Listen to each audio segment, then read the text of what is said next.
The city wasn't awake yet. At 5 in the morning, New York was suspended between dreams and duty, the streets damp with last night's rain, the air still holding its breath. The only sound inside Monroe Tower was the soft squeak of a mop and the low hum of fluorescent lights. Noah Hale moved through the lobby like a shadow that belonged there. His uniform was neat but worn. The navy fabric faded at the elbows, the ID badge scratched where his name had once been printed clearly. He didn't mind. The quiet suited him. As he wiped the last glass panel of the revolving door, dawn slipped through in thin streaks of gold.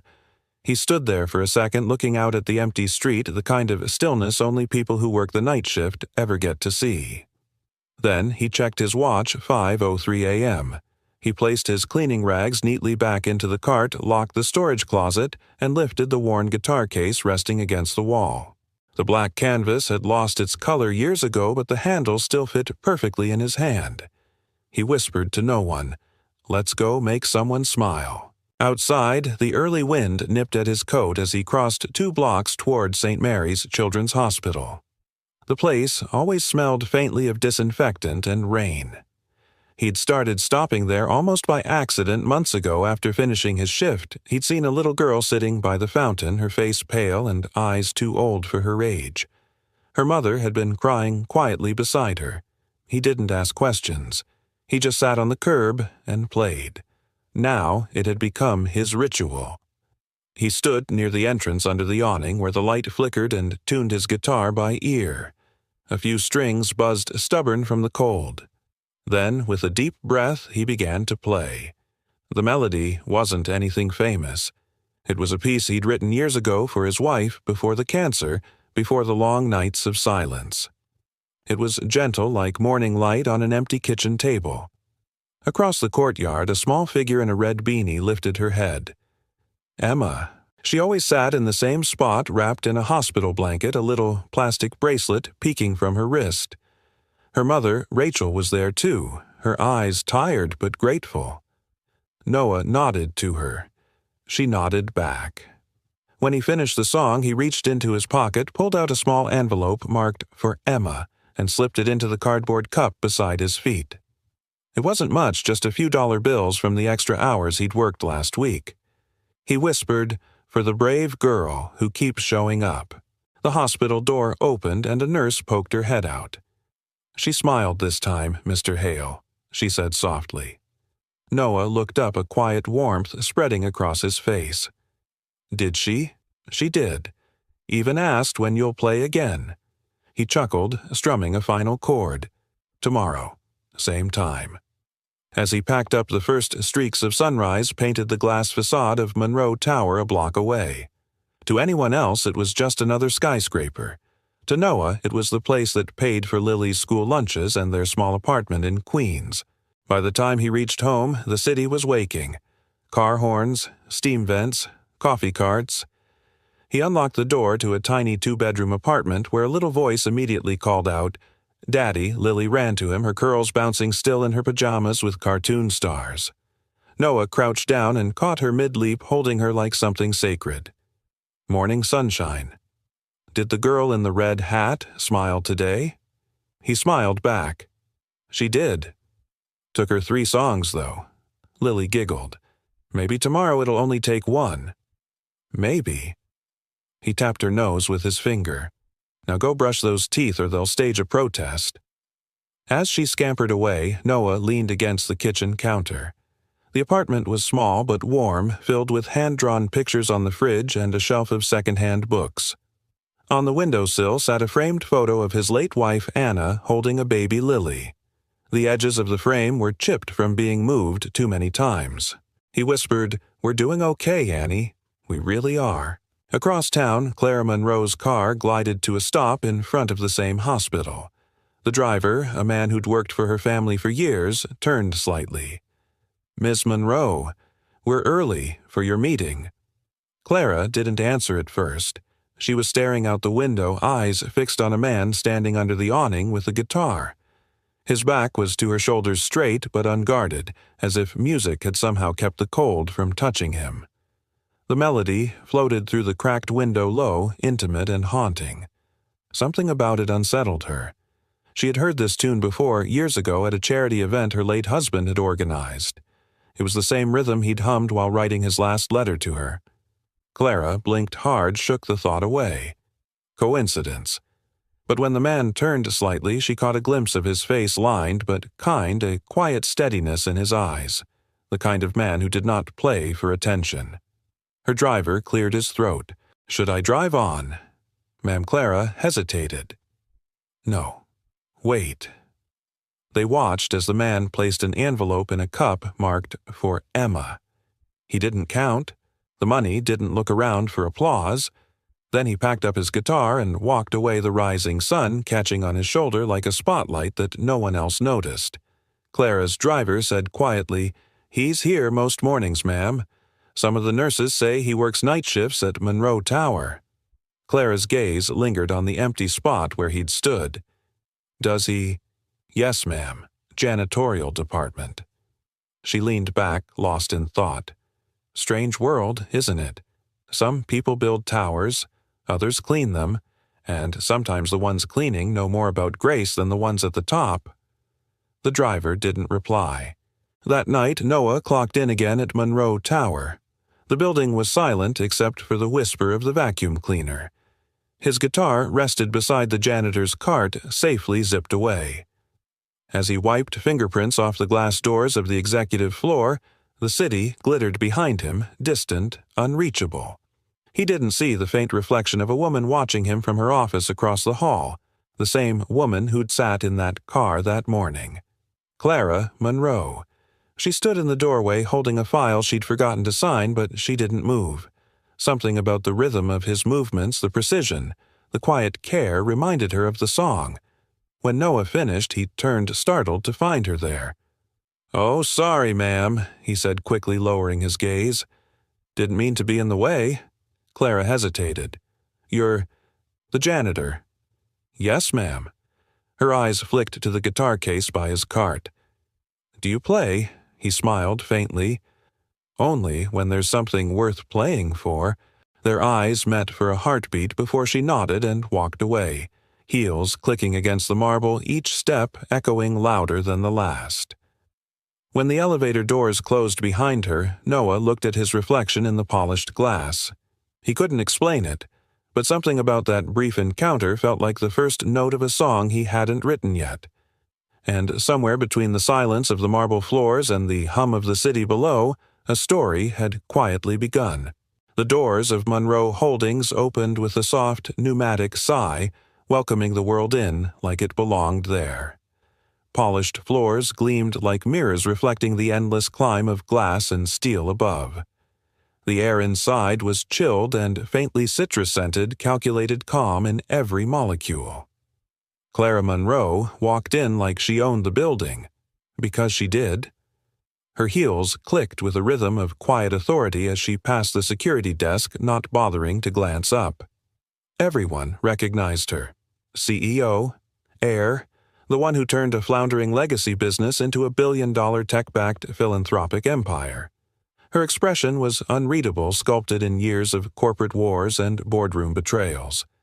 But this morning, something tugged at her. Not panic, not guilt, something quieter, like a memory she couldn't name. At the edge of the lobby, a janitor knelt polishing the bottom pane of the main revolving door. He worked with quiet focus, moving the cloth in precise circles, pausing only to squint at the streak of early sunlight beginning to break through the glass. The cart beside him blocked part of her path to the private elevator. Clara slowed barely and said curtly, "Do you mind?" The man looked up, startled. His eyes were warm, unguarded. "Sorry, ma'am," he said, calmly moving the cart with practiced ease. She froze for a split second. That voice. She didn't respond, just stepped into the elevator and pressed the button for the 41st floor. As the doors began to close, she glanced at him again, but he was already bent back to work. That voice. It lingered in her chest like a chord unresolved. On the 41st floor, the glass conference room was already half full with her executive team. Clara stepped in nodding at the assistant who handed her the latest board report. Her hair was still damp from the morning shower, tucked neatly behind one ear, and a barely there shade of lipstick framed a face far too composed for someone who hadn't slept in days. Daniel Kincaid, head of finance, stood near the whiteboard. "We need to talk about the Children's Arts Fund," he began without ceremony. Clara raised a brow. "Talk about it or kill it." Daniel cleared his throat. "The optics are great, Clara. I won't deny that. But the numbers don't justify another year of funding. The board's pushing for tighter returns. We're a tech-driven foundation now, not a music school. It's a fund for underprivileged kids," Clara said, her voice flat. "It was my husband's legacy." Silence. "We know," Daniel said gently, "but optics can't carry dead weight forever. We need to evolve." She looked out the floor-to-ceiling windows. From up here, the city looked unreal, like a toy set. Detached, small. Her mind drifted to that guitar, that man, that melody that had slipped past her armor. "Table it," she said finally. "We're not discussing this today." But her gaze cut sharp. Not today. Clara didn't stay for the post-meeting chatter. Instead, she slipped out through the side corridor, bypassed her executive suite, and took the elevator down alone. She didn't know where she was going until the car stopped on the ground floor. The janitor was gone. She stepped out into the street, the morning bustle rising around her like white noise.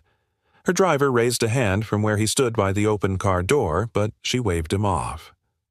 "I'll walk," she said. 10 minutes later, Clara stood across from the children's hospital. Her coat flared slightly in the wind hair brushing against her cheek.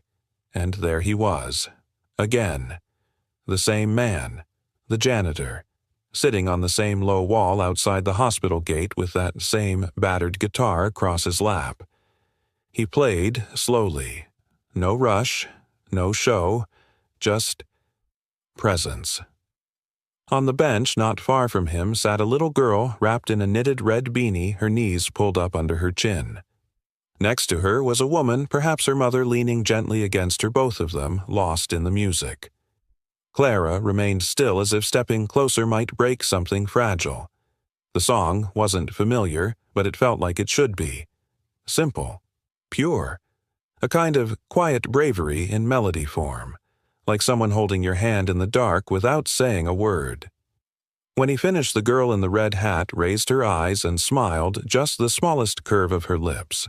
Clara saw the man reach into his coat pocket and pull out a plain white envelope. He placed it into a small cardboard cup at his feet. Written in black pen were the words, "For Emma." He didn't wait for thanks, didn't look around. Just nodded once to the woman and gently packed his guitar away. Clara watched as he stood and turned. He didn't notice her across the street, but she saw him clearly, saw a man who gave not because he had excess, but because he understood absence. A nurse came out the front doors of the hospital and caught Clara watching. "He's here almost every morning," the nurse said with a small smile. "Plays for Emma, never asks for a dime." Clara turned to her. "Emma." The nurse nodded toward the girl in the red beanie. "Leukemia. Waiting on a donor match. It's been a long few months." And him Clara asked, though she already knew the answer. "Don't know much. Works nights somewhere, I think. But the music helps. For all of us." Clara looked back toward the man who was already disappearing down the block guitar slung over his shoulder, his pace unhurried. He didn't walk like someone trying to be noticed. He walked like someone trying not to be erased. Back in the car, Clara sat in silence. The city moved around her in layers of steel and glass and noise, but her mind was quiet, too quiet. She thought of the conference room, the numbers, the board's demands. And then she thought of the little girl's smile, that barely there miracle of a moment. Her driver adjusted the mirror. "Everything all right, Ms. Monroe?" She didn't answer at first. Then, softly, almost to herself, "Tell me, what do you think happens when the quietest person in the building turns out to have the loudest heart?" He gave a gentle shrug. "I suppose. Someone finally listens." Clara looked out the window once more. The melody lingered in her chest like a question waiting to be answered. The first real cold of November had arrived, sharp, insistent, and honest. The kind that cut through coats and excuses alike. Noah Hale tightened his jacket as he walked toward St. Mary's, his guitar case bumping softly against his leg. He'd almost skipped that morning. The night shift had been brutal, and his hands still ached from scrubbing marble floors until they gleamed. But he couldn't shake the image of the little girl in the red beanie, the way she listened not to the melody, but to something beneath it. When he reached the hospital gate, the bench was empty. For a moment, panic fluttered in his chest. Then he saw them coming, Emma and her mother, Rachel. Rachel moved carefully, one arm around her daughter's shoulders, the other clutching a paper cup of hospital coffee. "Morning," Miss Rachel Noah greeted, setting his guitar down. Rachel smiled, weary but kind. "Morning, Mr. Hale. You didn't have to come today. It's freezing. Music doesn't mind the cold," he said simply. Then, crouching to meet Emma's gaze, he added, "How are you doing?" "Red beanie." Emma gave a small shrug. Her cheeks were pale, eyes heavy from medication, but there was a flicker of mischief in them. She pointed to his guitar. He grinned. "That's a yes." "Huh." Rachel chuckled softly. She doesn't talk much anymore. The treatments tire her out. But when you play, she listens. Noah nodded and began to strum. The sound filled the quiet courtyard, weaving through the hum of hospital generators and passing cars. He played slow, the kind of tune that didn't rush to be beautiful. Halfway through, Emma leaned her head on her mother's arm and whispered something Noah couldn't hear. Rachel's eyes glistened. When the song ended, Rachel said quietly, "They're still waiting for a donor match. Doctor says she needs the transplant soon." Noah hesitated. "And the cost?" Rachel looked down. "Insurance covers part of it. But I had to quit my job to be with her. We're trying." He felt the words hit somewhere deep. He'd been there once, watching bills pile up like storm clouds while pretending to his daughter that everything was fine. He reached into his coat pocket, pulled out a folded envelope, and slipped it into the cardboard cup by his feet. "For Emma," he said. Rachel blinked. "Mr. Hale, you don't have to." He shook his head gently. "I want to." Then he picked up his guitar and started another song. This one wasn't for the hospital, or for Emma, or for Rachel. It was for the quiet ache of being helpless and the small stubborn grace of showing up anyway. Later that afternoon, Clara Monroe stood in her corner office, the city stretching endlessly below. On her desk lay a stack of reports, financial forecasts, donor reviews, project terminations. But her attention was elsewhere. She had left a meeting early and walked without telling anyone back to St. Mary's. She hadn't meant to. She'd told herself it was curiosity, not conscience. But something about that man, that music, had unsettled her in ways she couldn't quantify. When she arrived, he was already there, surrounded by the soft hush of morning drizzle. The little girl in the red beanie was curled against her mother, listening. Clara had stayed hidden behind her car door, heart-pounding for reasons she didn't understand. And when the rain started coming down harder, he didn't stop playing, not even when his fingers turned red from cold. She had watched him until the last note faded. Then she'd driven back to her tower of glass in silence. Now she couldn't focus. Her phone buzzed. It was a reminder for the quarterly budget meeting, the same one where the board would finalize the decision to cut the Children's Arts Fund. Clara stared at the screen for a long moment, then shut the phone off entirely. That evening, Noah sat in the staff lounge of Monroe Tower, sipping from a paper cup of instant coffee. His coworker Terry, a broad-shouldered man with kind eyes, plopped into the chair across from him. "You ever take a break, man?" Terry asked. "You look like you're in a commercial for exhaustion." Noah smiled faintly. "Just long nights. You know how it is." Terry tilted his head. "Heard you've been out there playing guitar for some kid." Word got around. "People talk too much," Noah said, but there was no irritation in his tone. "She's sick, right?" "Yeah, kid's tough, though." Terry shook his head. "You're a good man, Noah. Most people wouldn't bother." Noah looked down at his calloused hands. Maybe, but sometimes it's not about being good. It's about remembering you still can be. A week later, the hospital courtyard was empty again. The rain came in sheets drenching the steps. Most people stayed inside, but Noah didn't. He stood under the awning guitar and hand water dripping from his sleeves. The cold bit into his fingers, but he played anyway. He didn't know that a black sedan had stopped across the street. Inside, Clara watched through the rain-blurred windshield. Her driver offered her an umbrella, but she shook her head. She wanted to see him like this, unfiltered, unguarded. He wasn't performing. He wasn't trying to be noble. He was just there. A man keeping a promise no one asked him to make. For a long time, Clara didn't move. Rain soaked through her coat, and yet she couldn't tear her eyes away. She thought of her own past, of the years she'd spent building walls so high that no one could ever reach her again. After her husband died, she'd stopped listening to music altogether. It had hurt too much. But now, this quiet act of kindness on a forgotten street corner. It was more powerful than any speech she'd ever given. When Noah finished playing, he bent down, took another envelope from his coat, and placed it in the cup, heavier than the last. Then he stood up and walked away, disappearing into the misty gray morning.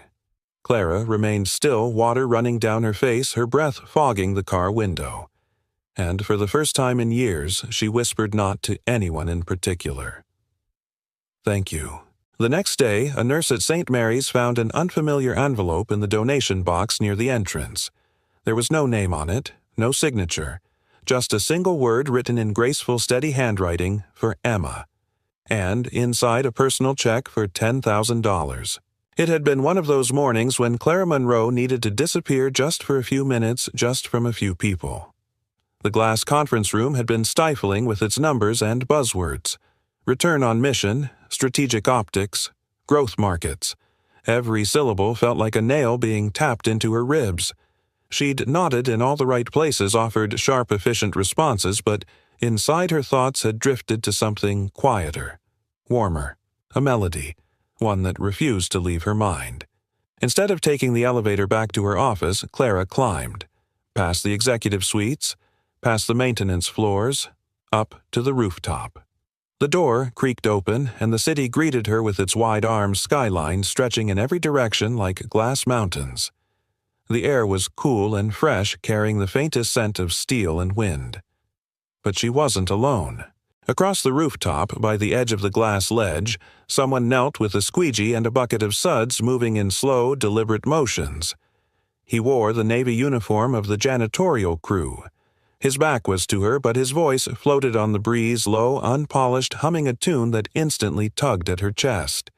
It was him, the man from the hospital, the guitar player, the janitor. Clara froze.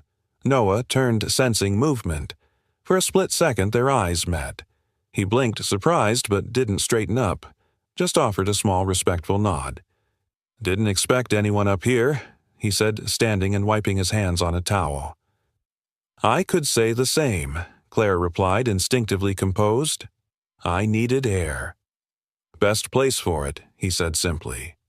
There was no recognition in his tone, not of her title, not of her face, just acknowledgement.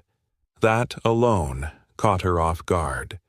She looked around, unsure what to do with her hands. The silence between them was thick, but not uncomfortable. It hummed almost like a pause in a song. "I brought coffee," she said suddenly, holding out the extra cup she hadn't realized she'd been carrying since the lobby. He hesitated. "Thanks." He took it gently, like it might break. "Don't think we've met. I'm Noah." She didn't offer her last name. "Clara." "Nice to meet you, Clara," he said, like she wasn't one of the most recognizable CEOs in the city. They stood in silence again, watching the buildings blink to life as morning light sharpened the edges of the skyline. "Were you humming?" she asked. He chuckled softly. "Bad habit. I don't even realize I'm doing it. It was familiar." He gave a shy shrug. "Old piece. One I used to play a lot." Professionally, he looked down at the cup.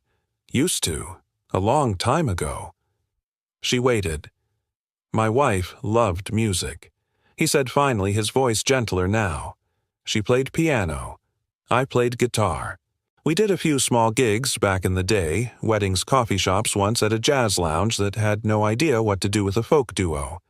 Clara smiled despite herself. After she passed, I stopped playing for a while, he continued. Then one day my daughter asked why the guitar was dusty. I didn't have a good answer. Clara said nothing.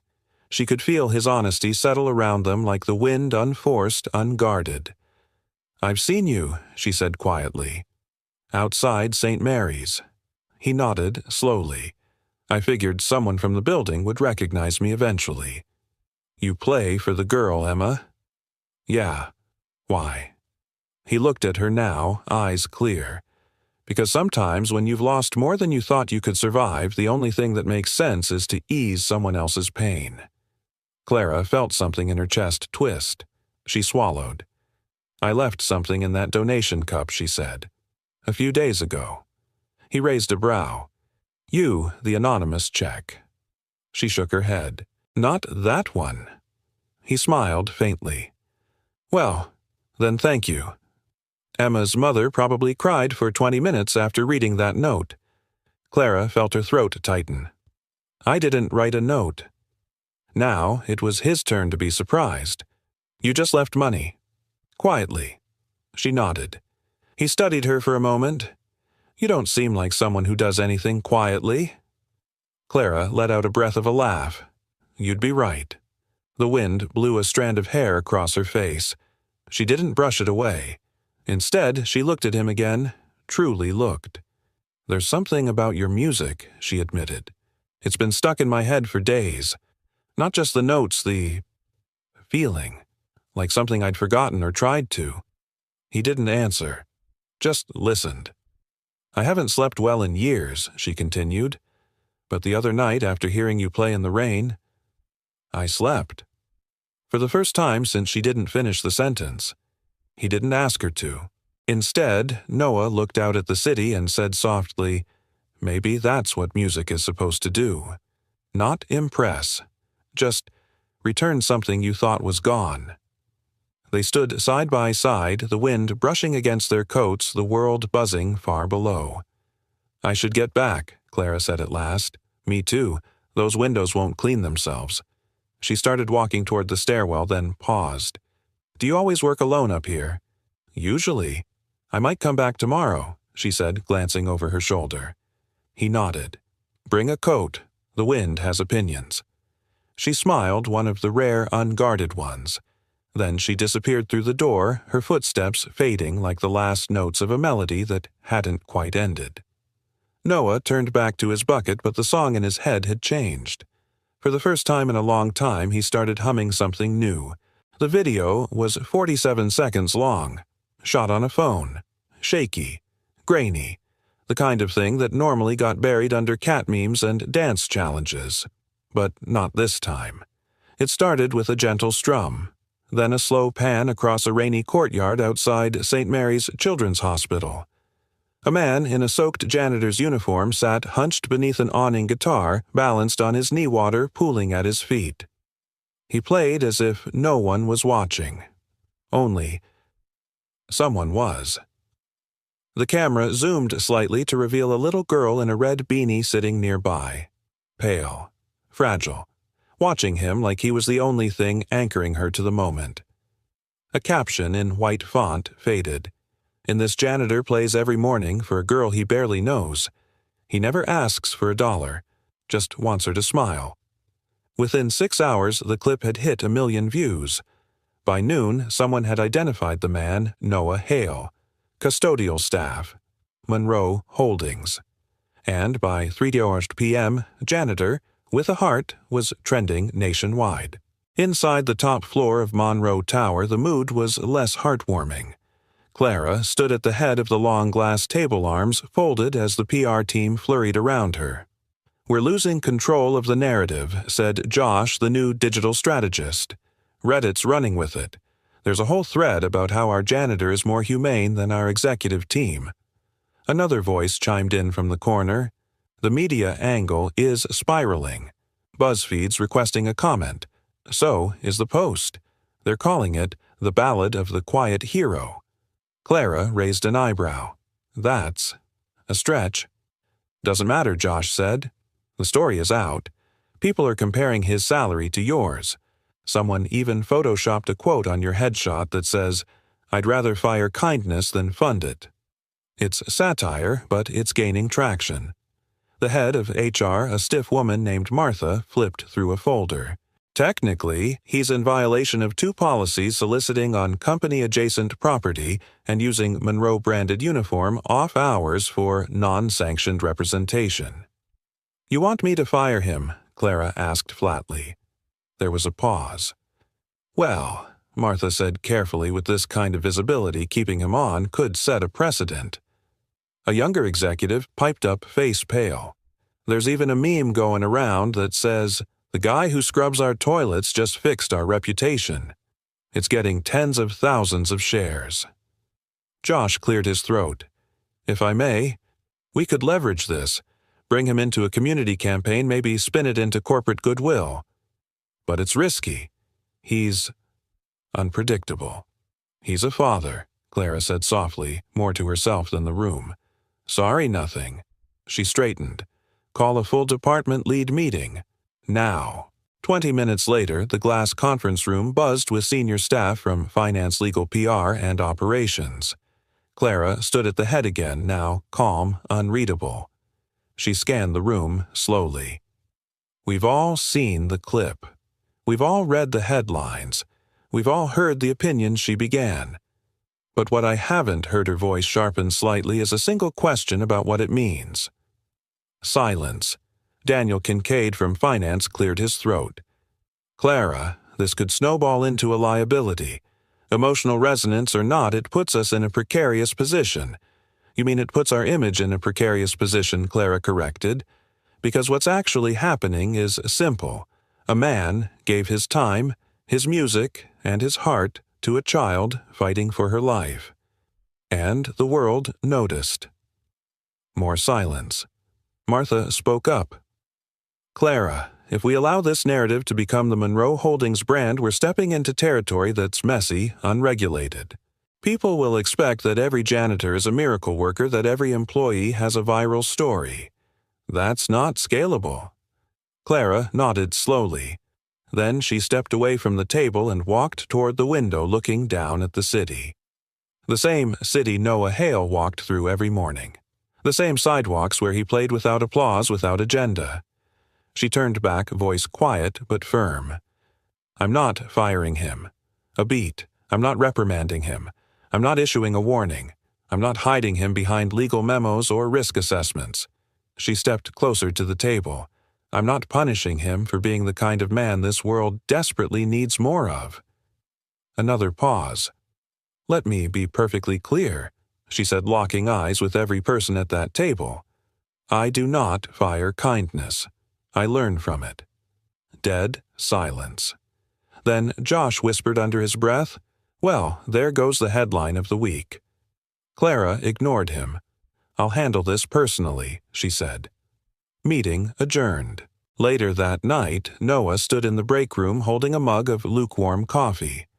His phone buzzed with message after message, some from people he hadn't spoken to in years, others from strangers. One simply said, "You gave me hope today." He rubbed a hand over his face, still unsure how the video had even surfaced. He hadn't seen anyone filming. He never played for attention. Just for her. Emma. Behind him, someone cleared their throat. He turned. It was Clara. For the first time, she wasn't dressed in a crisp blazer or heels, just a coat and a cup of coffee in hand, her hair slightly tousled from the wind, and something softer in her eyes. "I heard the internet loves you," she said dryly. Noah chuckled. "It's been a weird day." "You okay?" I guess he shrugged. "I didn't sign up to be a symbol." She nodded. "That's usually how symbols work. They choose you." He met her eyes. "Am I in trouble?" Clara looked at him for a long moment. Then she shook her head.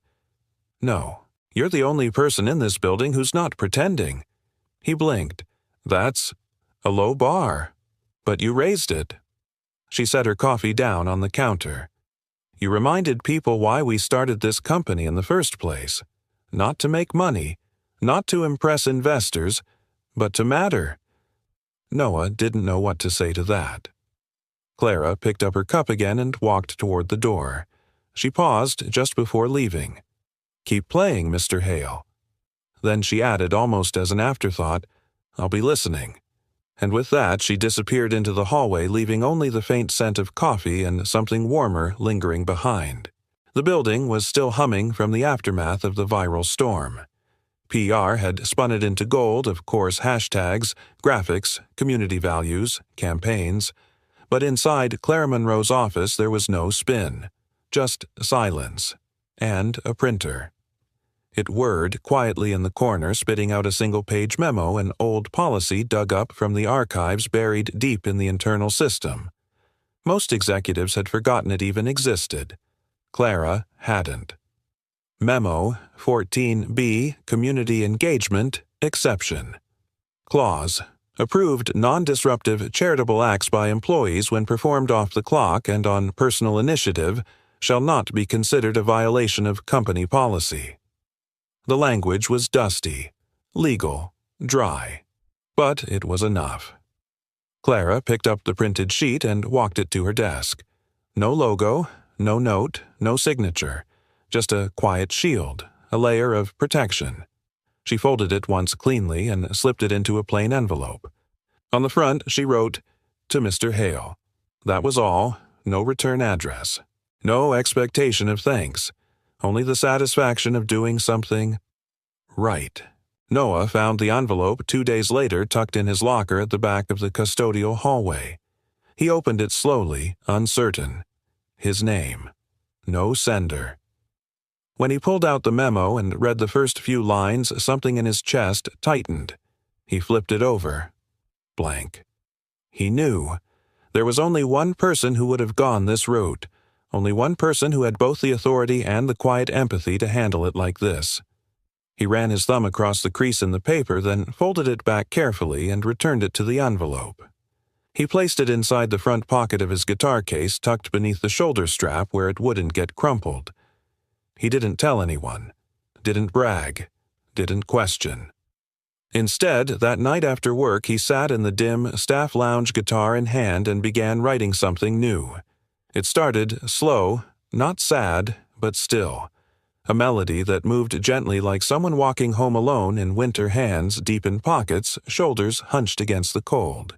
Then, without warning, a chord shift a breath of light. Not a resolution. Not yet. But the idea of one. Hope. He didn't name it that night. He played it over and over until the notes felt like skin. Until every pause between chords spoke as loudly as the strings themselves. And then, with Lily curled asleep on the couch beside him, shoes still on one crayon clutched in her hand, Noah whispered the title to the empty room. Silent, thanks. A few days later, Clara walked the halls of the 22nd floor returning from a marketing review. She usually took the private elevator, but today she needed air movement. Something real. As she passed one of the wide cross-hall corridors on her way to the main stairs, a sound caught her attention. Music. Soft. Unassuming. Coming from the side lounge near the break area, the one with the half-broken vending machine and the lopsided couch no one sat on anymore. She paused, listening. The melody was unfamiliar, but it pulled at her. There was no flourish, no showmanship, just clean, aching simplicity. She followed it. Rounding the corner, she saw him. Noah sat on a stool near the window, back to her, unaware of her presence. His guitar rested lightly on his leg fingers, moving with gentle certainty. The room was empty, otherwise lit only by the afternoon sun spilling through the blinds in golden streaks across the tile. His shadow curved long across the floor. Clara didn't speak. She just stood in the doorway, transfixed. The music wasn't loud, it didn't need to be. It filled the room not with sound, but with presence, with feeling. There were no lyrics, no introduction, just a wordless story that unfolded like pages turning in wind. And in the way the notes rose and fell in the pauses in the subtle tug between major and minor, she heard it. Recognition. Gratitude. Her. When the final chord faded, Clara stepped back before he could notice. Her heart beat too fast, though she wasn't sure why. She told herself it was coincidence. But she knew the song was a reply. A conversation in melody. That night, she sat in her office with the lights dimmed, the skyline glittering outside. In her inbox were reports, contracts, performance charts. But she didn't open any of them. Instead, she pulled open the bottom drawer of her desk and took out a small box she hadn't touched in years. Inside was a flash drive. She plugged it into her computer and clicked on the only file inside. A recording. Rough audio. Low hiss in the background. Her husband's voice spoke first, still working on the bridge. You think it's too sentimental? Then piano. A soft progression. Simple haunting. She hadn't listened to this since the week he died. It had hurt too much. Even now it ached like touching a scar that never quite healed. But this time she didn't flinch. She closed her eyes and let the sound wash over her. And as she sat there in silence and memory, the two melodies blended.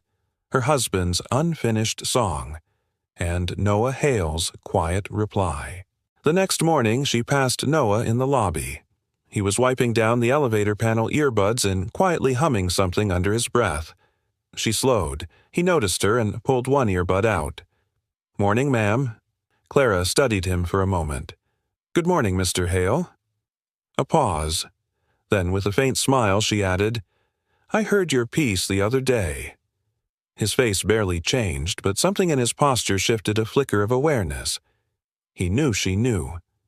"Just something I've been working on," he said. "It stayed with me," she replied. And with that, she stepped into the elevator, the doors closing slowly between them.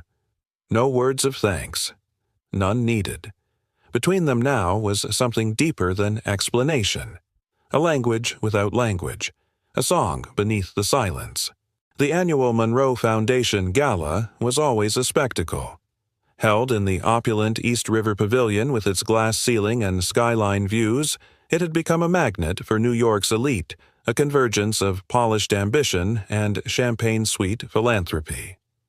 Every year, Clara Monroe hosted it with measured grace, her presence commanding, and cool, her speeches clipped and flawless. But this year, something felt different.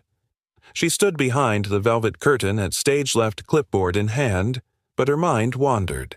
Her assistant rattled off last-minute logistics in hushed tones, celebrity arrivals, VIP seating, changes the media wall rotation schedule. Clara nodded, half listening. Somewhere near the back of the ballroom, tucked at a round table just behind a gold column, Noah Hale sat in a plain navy suit. He'd shaved, pressed his collar, even polished his shoes twice, but he still felt out of place. Lily sat beside him in a simple powder blue dress, her curls pinned back by a silver clip she had borrowed from a friend at school. Her excitement bubbled under the surface, her small hands fidgeting in her lap. "You okay, Dad?" she whispered. Noah exhaled. "Yeah, just never been somewhere with this many chandeliers." She giggled, eyes scanning the glittering room. "I think it's beautiful, and you look great, like someone who belongs here." He smiled. "I'll take that as a compliment." A waiter passed, offering sparkling water, which Lily accepted like it was royal champagne. Noah declined. He wasn't here to sip. He was here because someone had invited him. Someone who hadn't told him why. Earlier that week, Clara had sat in her office rereading the gala program for the third time. The featured performer had backed out due to an emergency. The replacement list was uninspired, overbooked jazz trios, corporate-approved pianists. Her pen tapped against the edge of her desk, the rhythm slow and steady. She thought about the piece she'd heard echoing through the hallway. The hush it carried. The thank you it didn't need to say aloud. She thought of the janitor with the quiet hands. And then she picked up her phone and made a call not to an agent, not to a PR consultant, but to Lily. At the table, Noah glanced toward the stage, then to the seat he hadn't expected to fill. He still didn't know exactly what was going on. Clara's invitation had been brief, handwritten, and dropped into his guitar case during one of his late-night shifts. It had said only, "There's a seat with your name on it this Friday. Bring your best suit and your daughter." C. He had asked no questions, and Clara had offered no explanation. As the room dimmed and lights swept gently over the crowd, Clara stepped onto the stage. A subtle hush fell over the room. She wore a midnight blue gown, understated but unmistakably elegant. A single silver bracelet caught the light with each motion of her hand. "Good evening," she began, voice clear. "Thank you for joining us for this year's Monroe Foundation Gala. Your generosity has brought clean water to villages, books to classrooms, and therapy to children who've forgotten how to smile." A polite wave of applause. But tonight she continued, "I don't want to speak to you about impact metrics or grant expansions. I want to speak about something much quieter and far more powerful." She paused. In a world obsessed with volume, there is a kind of kindness that whispers, one that doesn't seek recognition. It simply shows up. In the crowd, Noah stiffened. Lily looked up at him, eyes wide. Clara looked directly toward the back of the room. Not at him, not exactly, but near enough that he felt it. This past month, she said, I was reminded of that kind of kindness. Not from a press release, not from a headline, but from a moment, a melody, a man. A ripple moved through the guests. The artist we'd originally invited to perform tonight couldn't make it. But I believe what you're about to hear was meant for this room and this moment. She turned slightly. Tonight, we won't be hearing a song with a name, but we will hear one with a heart. Then, with a quiet smile, she gestured toward the shadows at stage right. Noah Hale. Noah froze. For a second, he didn't breathe. Lily squeezed his hand hard. "Go," she whispered, her voice trembling with joy. "Dad, go." He stood slowly, heart-pounding, and made his way to the front. The room didn't applaud. Not yet. They weren't sure who he was or what he was doing. Just a man in a second-hand suit stepping onto a stage of crystal and gold. He sat on the lone wooden stool that had been placed at center, the light soft and golden on his face. A simple mic waited. No preamble, no introduction. He took a deep breath and began to play. The first few notes were barely audible, a breath a question. Then the melody unfolded, gentle and sincere, like a story told by someone who doesn't speak often but means every word when they do. The ballroom fell silent. Forks paused mid-air. Glasses stilled. Even the photographers lowered their cameras. Noah's fingers moved like they remembered something the rest of him had long forgotten. The room, the pressure, the grandeur, it all melted into the edges. He played for Emma. He played for Rachel. He played for Lily. He played for Anna. And somehow he played for Clara. Silent thanks. That's what the piece had become. A song with no words, yet every phrase said more than sentences ever could. When the final note faded, there was no applause at first, just stillness. And then, as if some invisible thread had snapped, the room erupted. A standing ovation. Not polite, not performative. Real. Clara watched from the side of the stage, hands clasped in front of her. And for the first time in a long time, she let herself feel everything, the joy, the ache, the release. When Noah stood and gave a modest bow, he didn't look out at the crowd. He looked toward the side of the stage where Clara met his eyes. No words passed between them. But she smiled, and he nodded. Some things didn't need to be said. Some things had already been played. When the final chord faded, the room forgot how to breathe. No one moved, no one clapped, not yet. It was as if the sound had left a vacuum, not just in the air but in the chest of every person standing in that grand ballroom. The kind of silence that only follows truth. The kind that honors it. Noah sat with his fingers still resting on the strings, his head slightly bowed.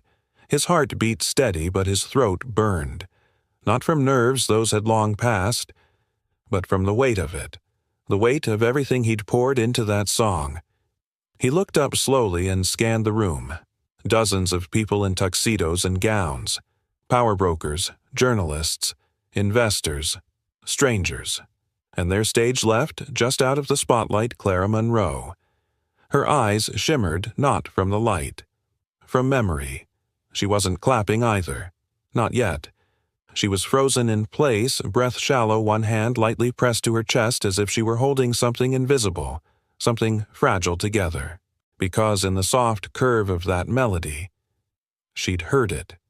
The echo of a piano, of laughter in a kitchen long gone, of her husband hunched over a notebook scribbling lyrics he never finished. It was the song he'd started and never completed, the one he called Unwritten Mercy. And here it was not the same, but not different. A twin born of grief and grace. A quiet reply to a conversation that death had interrupted. Her throat tightened. She didn't wipe the tear that fell. She let it move warm and unapologetic down her cheek. Only when Noah finally stood and gave a modest bow did the spell break. The audience rose. Not in a wave, but in a ripple, quiet and reverent. A standing ovation not for performance but for presence, for truth, for the song that had said what words never could. Outside the ballroom, under the cool breath of evening reporters waited like birds on a wire. Noah exited through a side door, Lily walking beside him holding his hand like she always did when things felt too big. Flashbulbs popped, questions flew. "Mr. Hale, what label are you with? Are you going on tour? Was that an original composition?" Who inspired the song? Noah paused, turned slightly, and said simply, "I'm just a man lucky enough to have a guitar, and a reason to play." And with that, he gave Lily's hand a gentle squeeze and kept walking. Clara watched the scene unfold from the mezzanine balcony behind a curtain. She'd instructed her driver to wait. She needed a moment. More accurately, she needed him. 15 minutes later, she found Noah standing alone at the edge of the terrace outside the ballroom. Lily had gone back inside to find dessert. The city lights blinked behind him, the hum of the Hudson River somewhere below. "You always slip away this fast?" she asked. Noah turned, recognizing her voice instantly. "I'm more comfortable with quiet exits." I noticed, she said, stepping beside him. They stood like that for a moment. Still. Calm.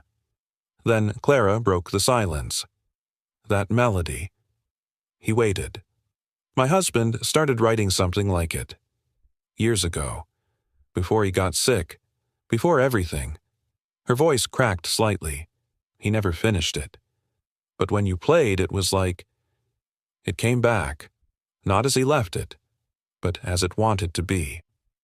Noah looked down, then met her gaze. "I didn't know," he said softly, "but maybe the music did."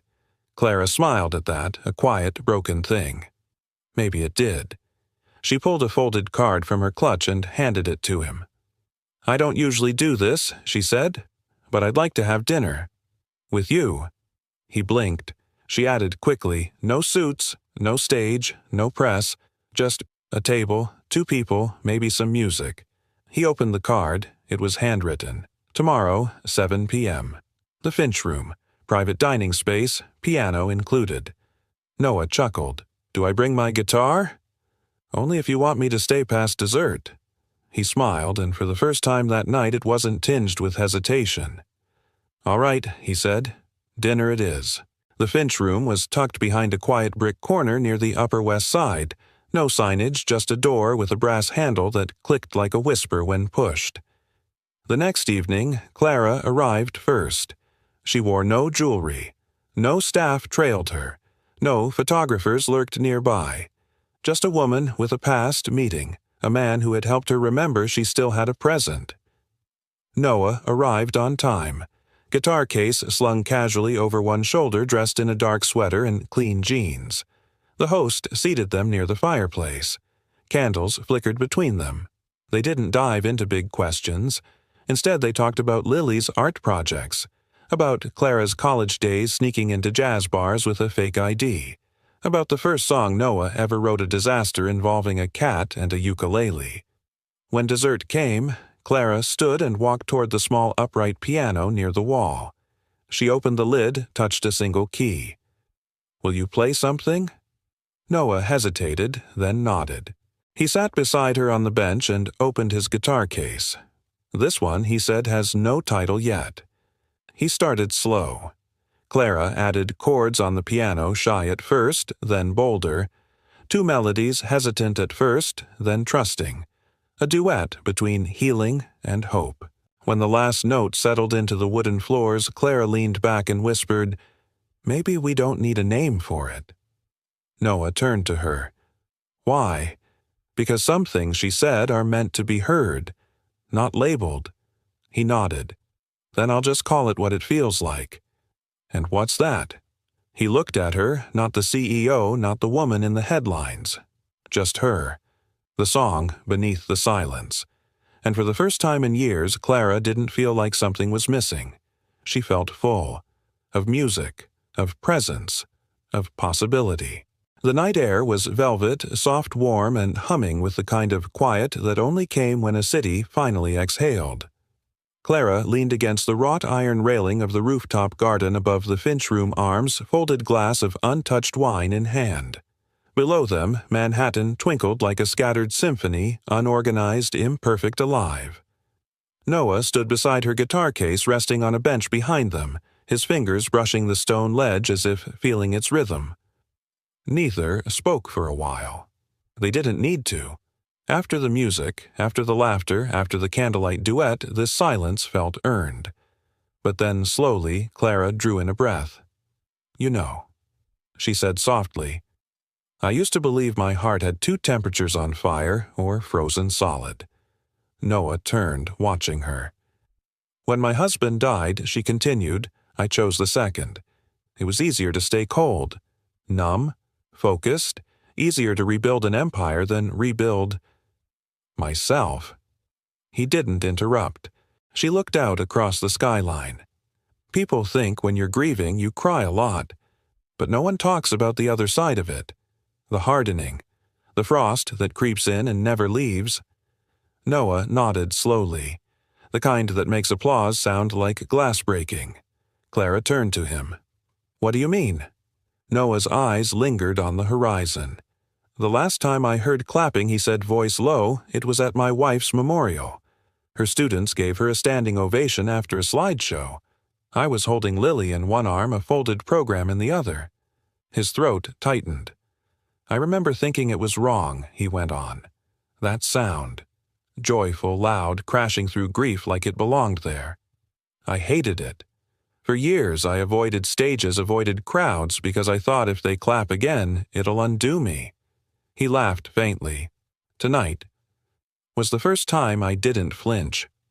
Clara's voice was nearly a whisper. "Because of Lily," Noah shook his head gently. "Because of you." She blinked. But before she could speak, he added, "Because someone gave the silence permission to hold space again." "You didn't ask me to perform. You listened." Another pause. Then Clara said, "I wasn't ready for what your music brought up in me." "Noah, I wasn't ready either. I hadn't cried over him in years. I thought that meant I was over it."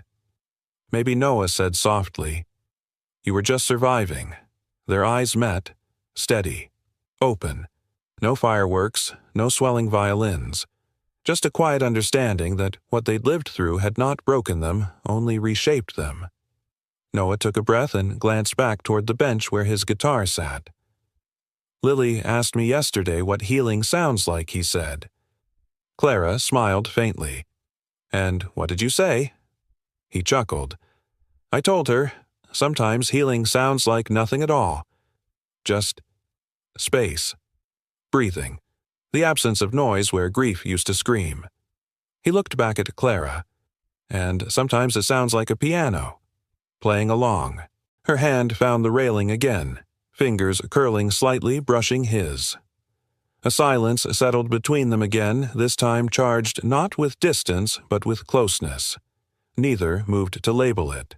Neither dared to. Later that week, Clara sat alone in her office, a legal pad open before her. The top of the page read, "Lily and Emma Fund Draft Vision Statement." Below it, her handwriting flowed with quiet conviction.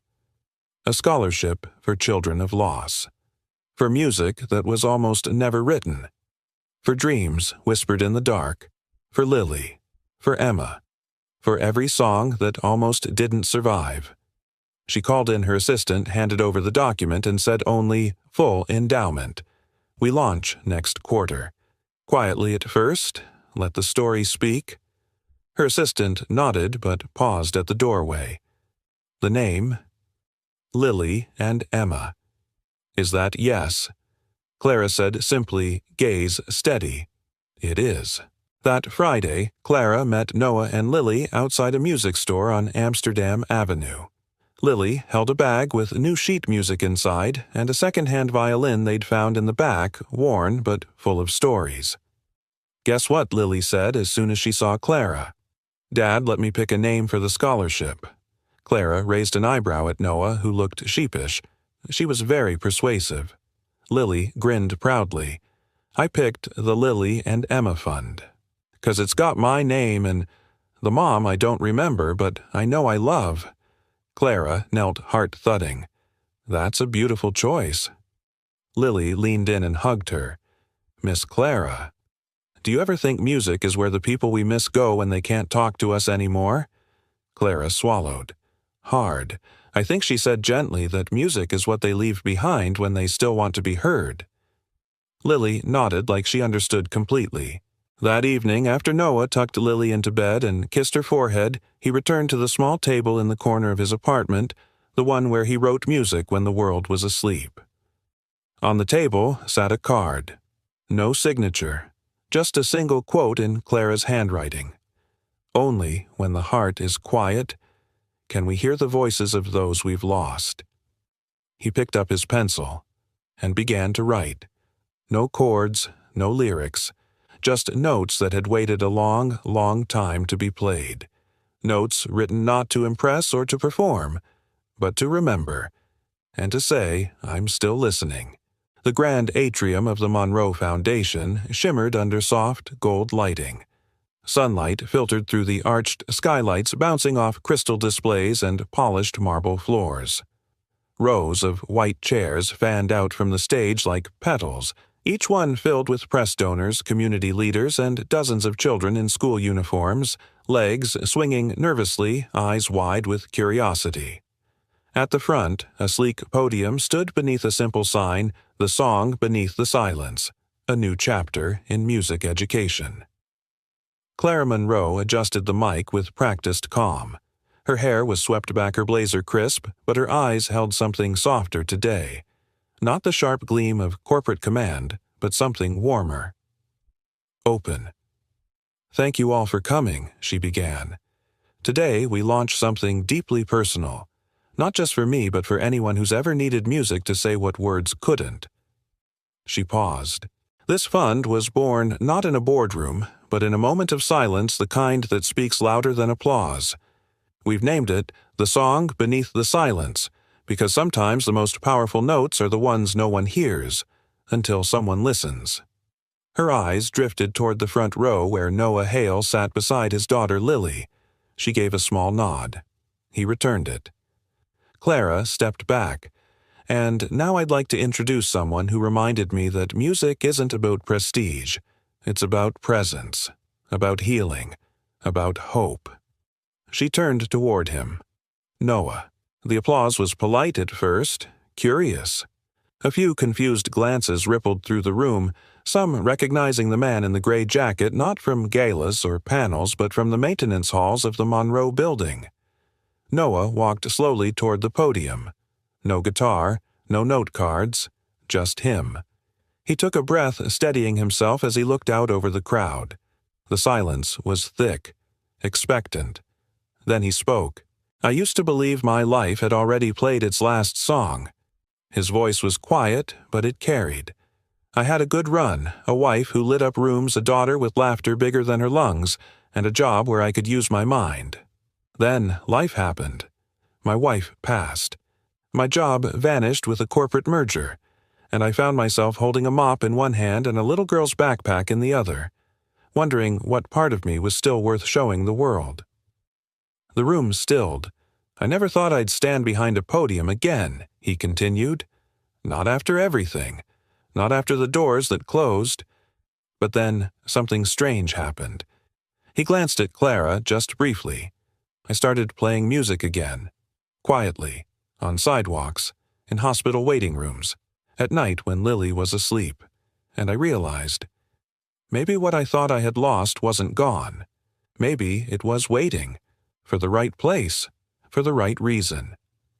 He exhaled. Sometimes the things we lose are the very things that lead us to where we're supposed to be. A hush fell over the audience. No scribbling pens, no clicks of cameras, only breathing. Then applause. It began hesitantly, then grew. By the time Noah stepped down, the entire atrium stood. Lily beamed, clapping like her hands might fly away. Clara didn't clap. She placed a hand on her heart instead. After the ceremony, the media swarmed. Clara fielded questions about the fund, its reach, its mission. A journalist asked what inspired the name Ms. Monroe. Clara smiled. A street performance, a child's drawing. A man who thought no one was listening but played anyway. Another asked Mr. Hale, "Will you be involved in the fund moving forward?" Noah chuckled. "I'll be wherever they need me, even if it's just tuning the kids' guitars." Laughter warmed the room, but it wasn't just laughter anymore. It was respect, recognition. That night, back at their small apartment, Lily sat cross-legged on the floor, drawing with fierce focus. Noah peeked over her shoulder. "What are you working on?" She turned the page toward him. It showed a big stage with a little girl holding a violin. A crowd of happy stick people clapped, and in the corner a man with a beard and guitar stood with a woman in a blazer. A heart floated between them. Lily tapped it proudly. "That's you and Miss Clara." Noah smiled, quietly touched. "She's not Miss Clara anymore. Remember?" Lily grinned. "Right, Clara." She leaned in and whispered, "Are you going to ask her out now?" Noah choked on a laugh. "What you like," her Lily said plainly. "And she listens when you talk. And she makes your eyes smile." Noah looked away, then back. "Maybe one day," he said. "But for now, I think she and I are still listening to the same song."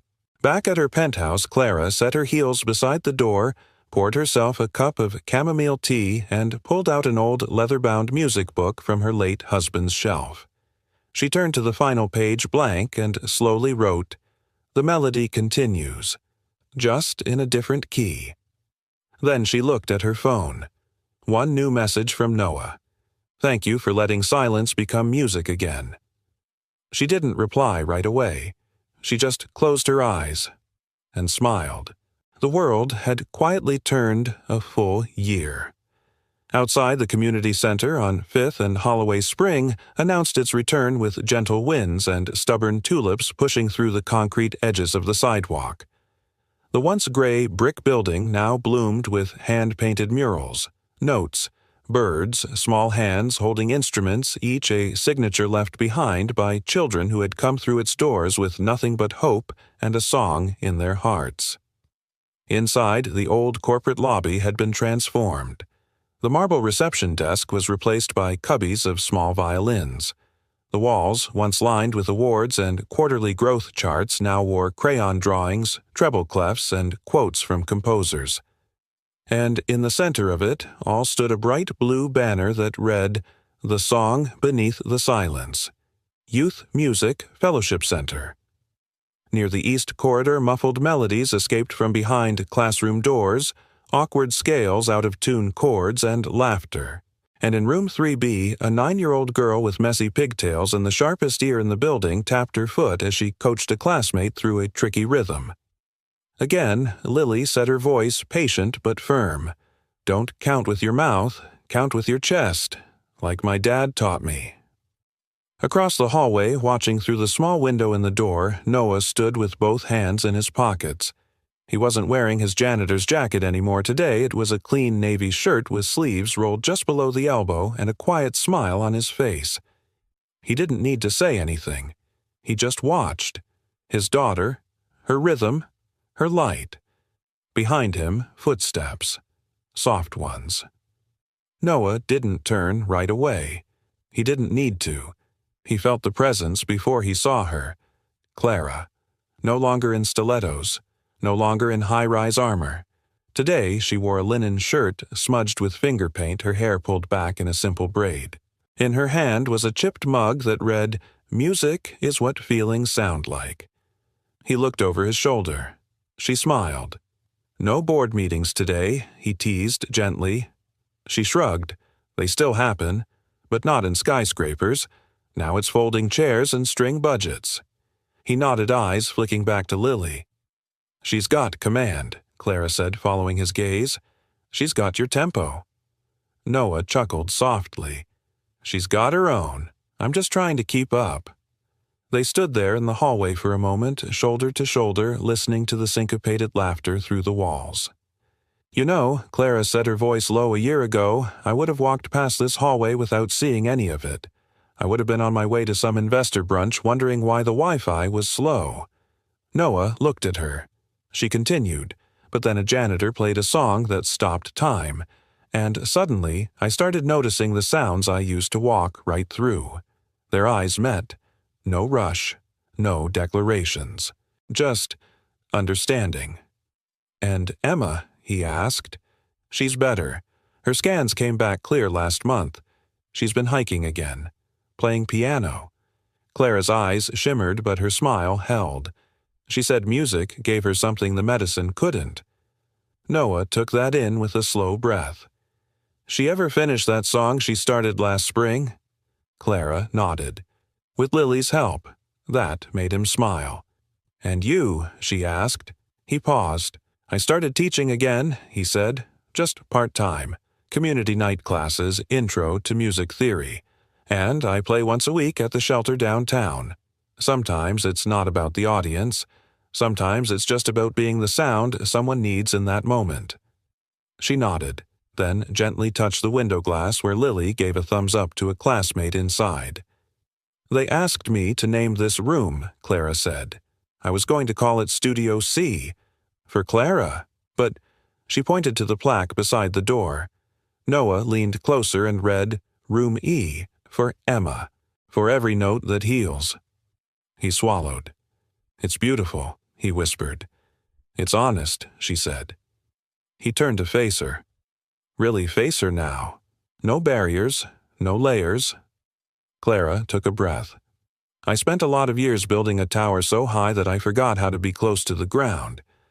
But the thing is, you can't hear the whispers of a child's song from the top floor. You have to be here, feet on tile, heart exposed." She reached for the door handle. "Come in." Noah didn't answer right away. Instead, he looked through the window one last time. Lily caught his eye, grinned, and gave him a dramatic wink. Then he reached for Clara's hand. Their fingers met. Not in passion, not in urgency, but in quiet certainty. They didn't need to speak. The music between them was already playing. A melody neither had planned, composed over shared silences, unexpected kindness, and the unspoken spaces between grief and grace. They opened the door together and stepped in, not into a concert hall, but into a beginning. The summer light stretched long across the Manhattan skyline, soft and golden painting, the glass towers with hues of amber and rose. From the rooftop of the Monroe Building, the very heart of Clara's old empire, the city hummed beneath like a distant memory, like applause from a show that had ended long ago.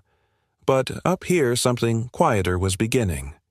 A gentle breeze stirred the corners of a sheet of music clipped to a music stand. Beside it, Noah sat on a weathered bench, his guitar resting against his knee, his fingers moving over the strings with an ease that came not from performance but from presence. Across from him, Clara sat cross-legged barefoot on the rooftop tiles, a pencil tucked behind her ear and a notepad in her lap. She paused, tapping the eraser thoughtfully, then wrote a line and looked up. Lily lay on her stomach on a nearby picnic blanket, drawing doodles in the margins of a lyric sheet. Her crayon-sketched son wore headphones. The clouds had musical notes in them. "You think the bridge works better here?" Clara asked, holding up the page. Noah gave a half-smile. "It's your song, too. You tell me." She lowered the page slightly. "That's still strange to hear." "What is that?" "It's ours. I spent so many years writing for press releases, for contracts, for speeches I didn't believe in. But this," she looked at the notepad, "this feels like truth." Noah strummed a quiet chord. Maybe that's what music is. Truth wrapped in sound. Lily popped up. "Can I read the dedication now?" "Not yet," Clara said, grinning. "We haven't even signed it." "But it's done," Lily insisted, waving the final page dramatically. "We need to give it a name." Noah raised an eyebrow at Clara. "You want to tell her, or should I?" Clara laughed. "Go ahead." He leaned toward Lily. "The name's already there. It's in the last line." She blinked, then slowly turned the sheet over and read the final lyric aloud. And in the silence, "I found you." The words hung in the air, soft as the wind that threaded through Clara's hair. Lily stared at it for a beat longer, then nodded. "That's a good name." She walked to the edge of the rooftop where a small white plaque had just been mounted onto the wall beside a tiny bench that overlooked the skyline. She brushed her fingers across the words etched in silver. This music was born not from fame, not from pain, but from kindness unheard. Her voice was quiet as she read it aloud, and suddenly no one spoke. Not because they didn't want to, but because the moment deserved silence. The kind of silence that isn't empty, the kind that listens. Clara stood and walked to Noah sitting beside him on the bench. She rested her hand gently on the edge of the guitar, not to stop him, just to be near. "You remember the first time I heard you play?" she asked. He nodded. "You cried." She smiled. "I didn't know why then. I thought it was grief. But now I think it was recognition." He tilted his head. "I didn't just hear a melody that night," she continued. "I heard a life, a kindness I'd forgotten how to believe in." Noah looked down at the strings, then back at her. "I wasn't playing for anyone that night," he said. "Not the guests, not the board. I was just remembering who I used to be, before the world got loud." She leaned her head against his shoulder. "Then let's never let it get that loud again," she whispered. Behind them, Lily had begun humming the chorus. She wasn't trying to sing on key, just echoing what she'd heard 100 times. Her voice floated above the rooftop, mingling with the fading warmth of the day. Noah adjusted his guitar and began to play. This time, Clara didn't cry. She sang. Softly at first, just a few bars, enough to carry the words they'd written together. Her voice wasn't polished, it wasn't perfect, it was real. And when Noah joined in with harmony and Lily with a tambourine from her backpack, it didn't sound like a rooftop in the middle of a city. It sounded like home. From somewhere below, distant city sounds tried to creep in: a car horn, the whoosh of traffic, a siren far away, but none of it touched them. Here, above the noise, they had created something else. A melody born not from loss, but from rediscovery. As the music rose, the camera of the world, if there had been one, would have slowly pulled back.